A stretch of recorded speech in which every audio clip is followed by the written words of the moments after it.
जी अस्सलाम वालेकुम दोस्तों, क्या हाल है? ठीक हो करिए। तो आपको पता टैलेंट की कमी कहनी सारे पाकिस्तान दे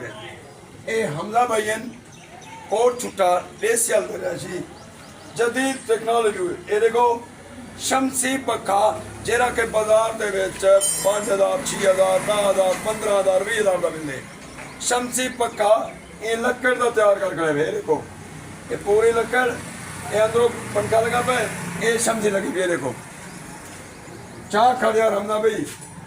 तो शायद ये आइडिया तोरे दिमाग में आया कि ये लकड़ का तैयार करूं ये जो महंगे ये असन गया से कि ना अच्छा ये मोटर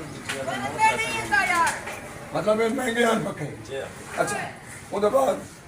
बाद मटेरियल आप विदेशी अच्छा इथे पंजाब की तरह ड्रेस इतना ही इजाद की देवे ये यानी कि लकड़ दे विच फ्रेम नहीं बनाने जी अगर कोई दोस्त आके साहब को ये पक्के लकड़ वाले बना रहे हो हालांकि तो बहुत सस्ते हैं जी तो उन्हें को अपना नंबर दसो मेरा दोस्त बनवाना चाहे जी नंबर दसो नंबर 0303 0303 573 573 56 56 चाहे ये फ्रेम में लकड़ के फ्रेम में पक्का बनवाने कम पैसे में हम ना भाई जो रास्ता करे तो दे सकते हैं आओ सुबह इधर पक्का तो मिल जाए वालेकुम सलाम ठीक हो खरिया तो ठीक है बिल्कुल फिट हो नवा टेक्नोलॉजी जदीद टेक्नोलॉजी काछ है ना पक्का जी अंदरों काठी दा होया अंदरों काठी दा बन में हमदा भाई जदीद टेक्नोलॉजी दा यार कमाल करने दे काठी दा पक्का है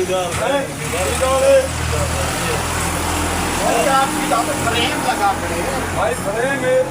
यानी कि फ्रेम की कीमत क्या है अच्छा ये वाला सोलर से चलना भाई ओ सोलर प्लेट दे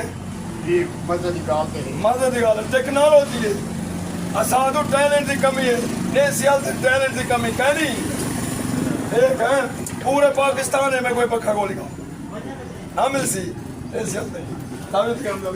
शुक्रिया थैंक यू